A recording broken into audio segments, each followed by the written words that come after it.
There are moments in a relationship when the problem is not a lack of love, but the growing sense that both partners are no longer moving in the same direction. It's not that one wants more and the other wants less. It's that what each person desires for their life begins to take different shapes.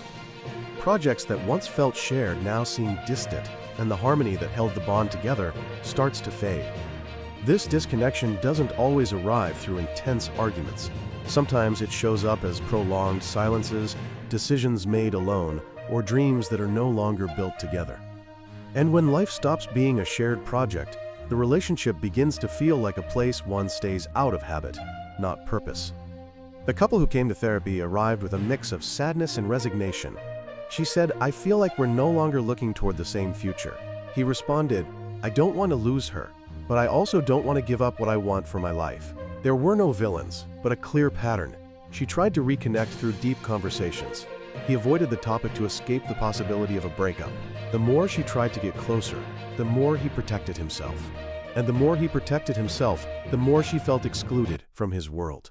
Both were trapped in a dynamic where the fear of losing each other coexisted with the need to remain true to themselves. As we explored further, we discovered that this misalignment didn't appear overnight, but grew from small accumulated sacrifices, postponed decisions, and expectations that were never clearly discussed. She had built her life around a shared project. He had begun to feel that this project no longer represented what he wanted.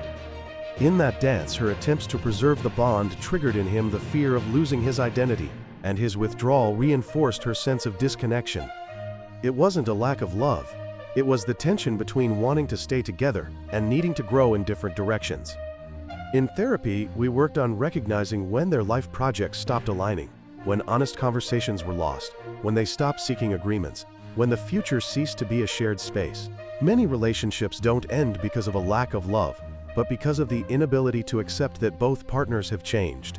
Transformation begins when one dares to express what they truly want, and the other can listen without interpreting it as abandonment. When both understand that harmony cannot be demanded, it must be built, reviewed, and sometimes redefined.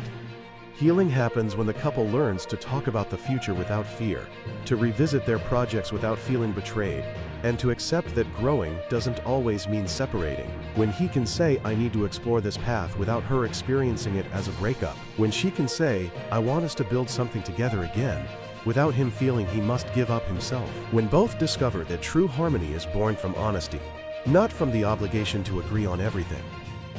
Click the link and access the library of therapeutic books